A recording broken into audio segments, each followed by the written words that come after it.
Hello YouTube, this is Morgan Airspeed Prime here with my next Avatar comic review.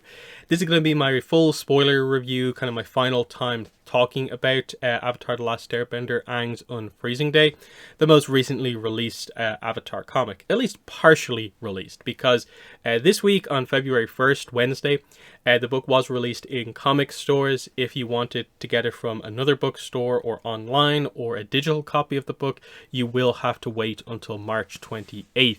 The reason that there is this split release date is because, like has affected a lot of books from the end of last year, the distributor for normal bookstores has been affected by quite a few delays, resulting in delays there, but that same delay not affecting the distributor for comic book stores. So that's why you can actually get the book right now in comic stores, but can't anywhere else. So anyway, that out of the way.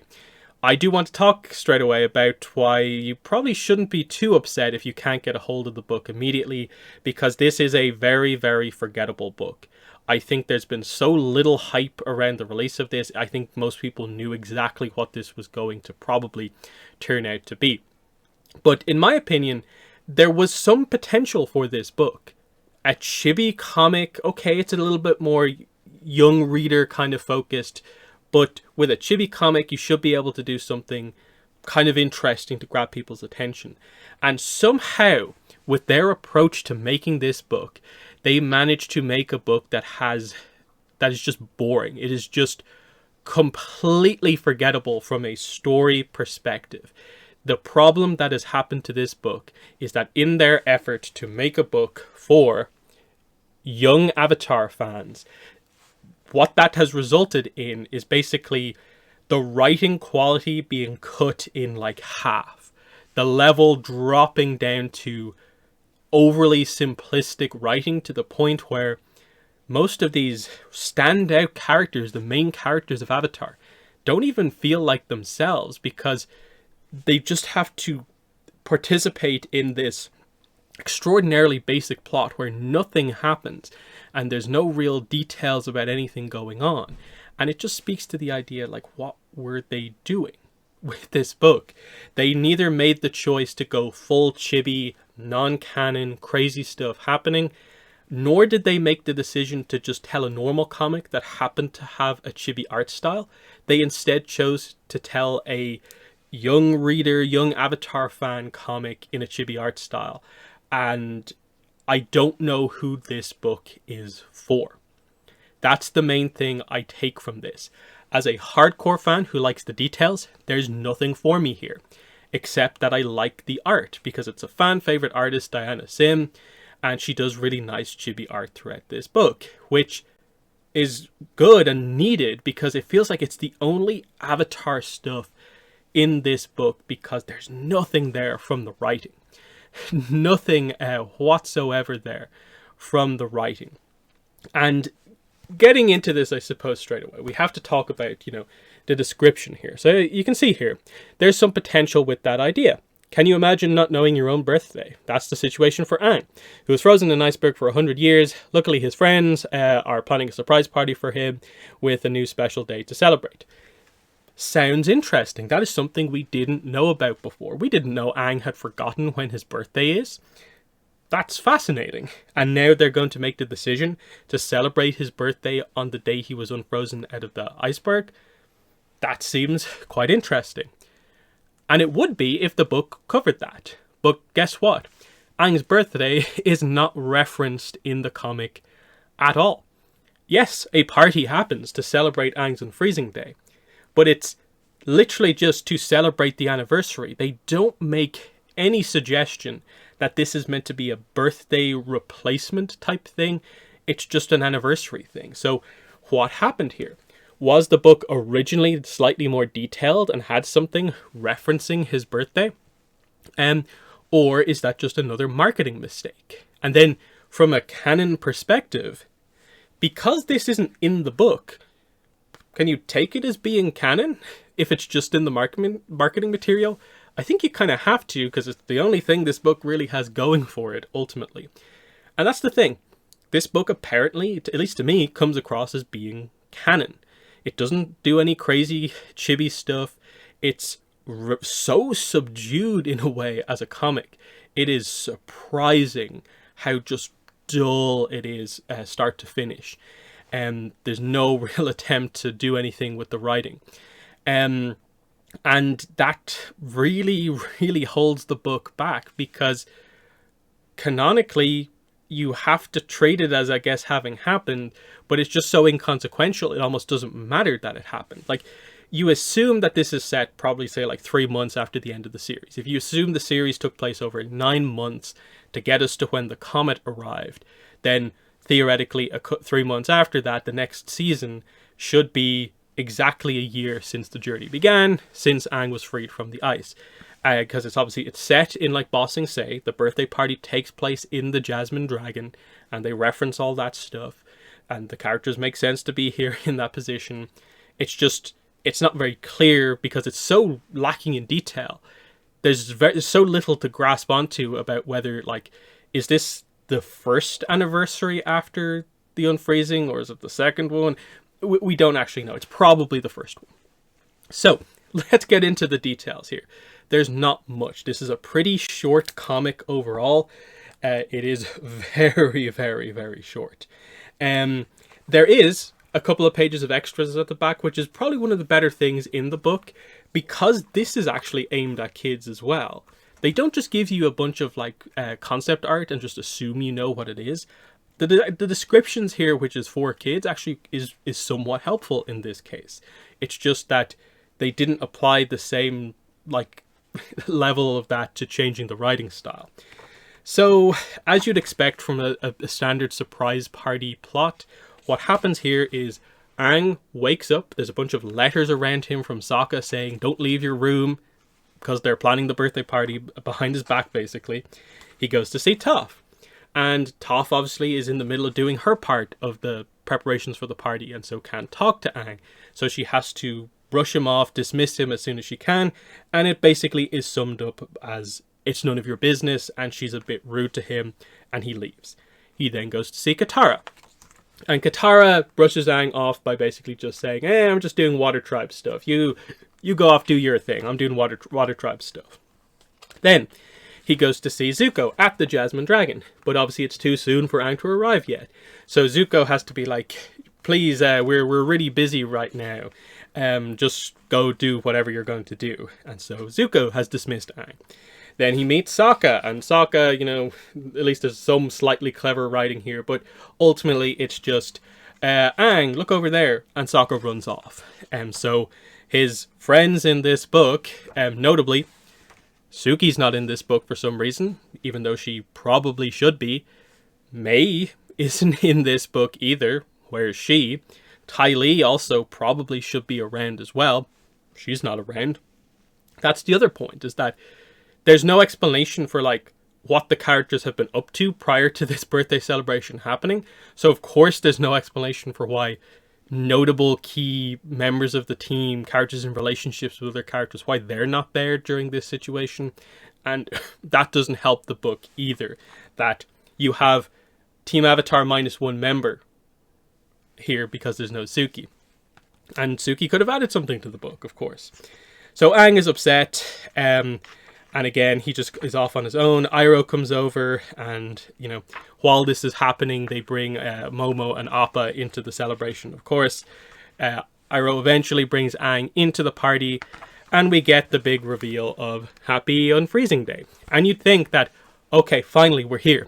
This is where they'll go into the whole, we'll celebrate this instead of your birthday situation. But no, the second you get the page, splash page with the celebration, it's wrap the comic up, quick. We got to get through this really, really, really quickly. That it felt like so much time was spent on the setup, which wasn't even that good. They give no time in this comic for no real reason to the actual celebration at the party. I don't understand what they were trying to do. Because it's just basically, this is to celebrate the day you were unfrozen from ice, of course. It's a very special day. And so, you know, you see some of the nice art here, some fun stuff kind of going on there from the visual perspective. They just all explain, this is what I did to prepare for the party. They each give him a present. So he gets a orange boomerang from Sokka. a Paisho board from Iroh, a water scroll from Katara, a rock shaped like a sky bison from Toph, and then Zuko gives him a firework. And you'd think that, like, okay, and now how are they going to send the comic off really nicely, emotional beat? It's a kid's comic, so you expect some sort of a, in a way, and here's what we learned today, or nice emotional beat at the end. But no, you just turn the page, Iroh lights the firework, boom, and you're done. Like, literally, like the big firework splash page referenced in the cover, effectively, is just this. And that's the end.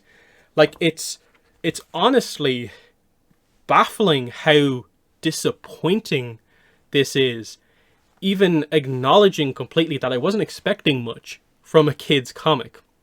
It's just, how could anyone be satisfied with that as the story, where you learned, like, effectively nothing? I can appreciate some of the art here, and again, the extras section at the back, I think, is pretty nicely done, because it's basically your same concept art extras from most of the comics, just with a bit more explanation to it. I don't know, it's such a weird idea for a book. And this is going to get into sort of the core issue with this whole thing, and that is this. What aiming this book at young Avatar fans has done, basically, to, in my mind, mainly the writing and I suppose the general approach to this book, is that instead of just writing a story where what happens in this book is light and very much just focused on the fun, because the inherent plot of just surprise birthday party for Aang to celebrate the anniversary of the day he got out of the iceberg is actually decent, and with normal levels of writing to make these characters feel like they're in character, tell a bit of an emotional beat, use these two little lines of dialogue that are information here that are super, super interesting. Like, imagine the setup early scene in the book.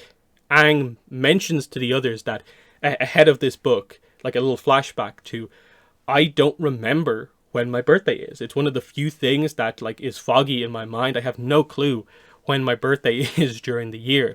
And he just kind of is like, it's fine though, it doesn't really matter. And you get the rest of the team realizing that, oh, that's pretty sad. Like, we should do something for Aang.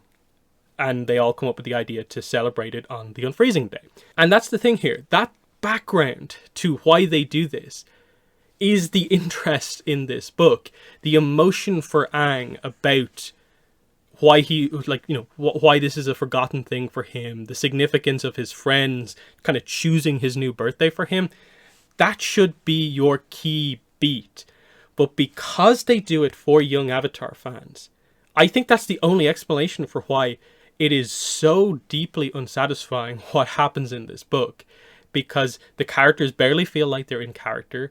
They're, even though it says it's meant to be, you know, it's a tale of love, celebration, and friendship, they don't come across that way really much at all, outside of just the mere fact that they did do a celebration for him, which is nice. In, like, really getting across the Avatar aspect of the book, it doesn't come across. And here's the fundamental problem with this. Who's this book for? Who are these young Avatar fans who, you know, they're already Avatar fans. You're establishing that from the get-go. You're aiming this at people who are already fans of Avatar, but they are young and would apparently appreciate a comic like this. Why are they already Avatar fans? I'm guessing because they've already seen the show, Avatar: The Last Airbender. And if they have, why would they then want a book that, like, aims down at them and treats them like they don't know who the characters are, and they can't, like, justify writing the characters, like, normally, basically?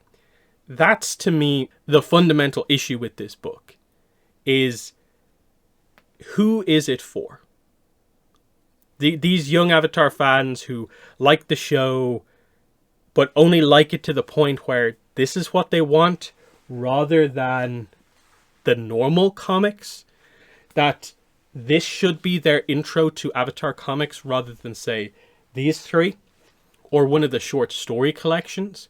These aren't your ideal ways to jump into the comics. No, you have to start them with this, because this is not a jumping on point for people who aren't familiar with Avatar, who are young potential Avatar fans, because it doesn't do any groundwork to establish like what Avatar is, effectively who the characters are either. So inherently this book has to be for already established fans of Avatar. But there's nothing there for those people. And this is where like what they should have done, like I said earlier, is just do normal writing but with chibi art, or go complete non-canon and do some crazy chibi stuff with like gym teacher Kyoshi and like the characters just doing wild things with their bending for like silly reasons.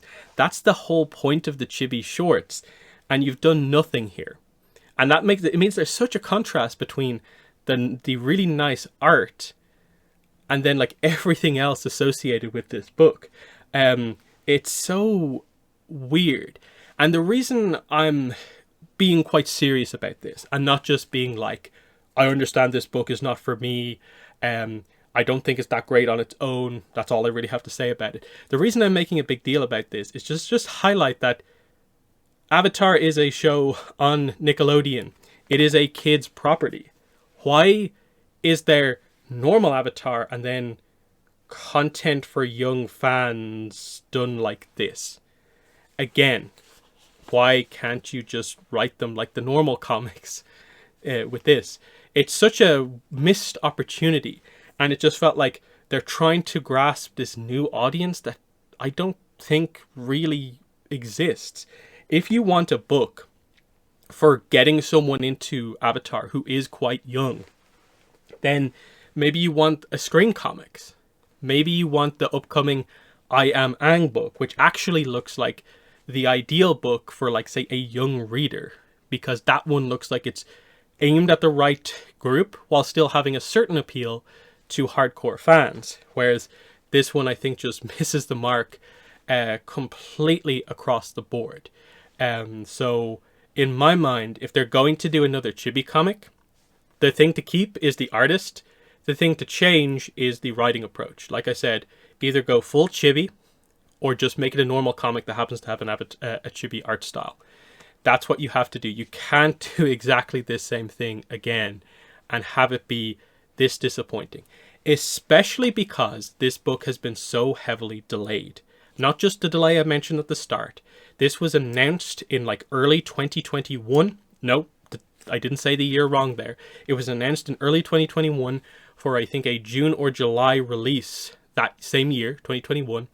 It got delayed out of 2021 into 2022, had multiple release dates, and then eventually got delayed into the start of this year, where it is now, where it was originally January 31st / February 1st. Now it's February 1st / March, nearly April. That's not good. Like, why is this the book that got hit that hard when it's so unimportant? So, like I said, kind of wrapping this up, the art is nice. The art extras at the back are actually quite well done. I like that it's actually a small hardcover book. I like that quite a bit, and I wish they'd maybe, move that on to some of the other books, or at least offer maybe their books like this, because I actually quite like the way this kind of like feels kind of in hand. But everything that relates to the story, the writing department, just feels like they got it wrong. And it's not that I want to heavily criticize the writer themselves, because I think they did what they were asked to do. And I guess in whatever way that this worked with like the licensor and stuff like that, there was just ultimately no legroom for this book to be able to properly shine as an Avatar book, with the restrictions in place about it being relatively short in terms of page count, maybe some of what they were planning to do with it being the Chibi art style, and added on top of that it's aimed at young fans, whatever that means. And I just think they went too far down that path, when, like I said, imagine this just like written by Faith Erin Hicks. Like, same art style, just written by Faith Erin Hicks or Jean Yang or someone like that. You'd get so much more characterization out of it, you'd get some emotion out of the characters, and that's what you're missing. Like I said, they're talking about how it's meant to be a kind of like heartwarming tale and stuff like that, but what is there here that elicits those kind of feelings? Nothing in my mind. So there are my thoughts on the book. In the comments, let me know what your thoughts are. But that's been the video. Thanks for watching, and bye.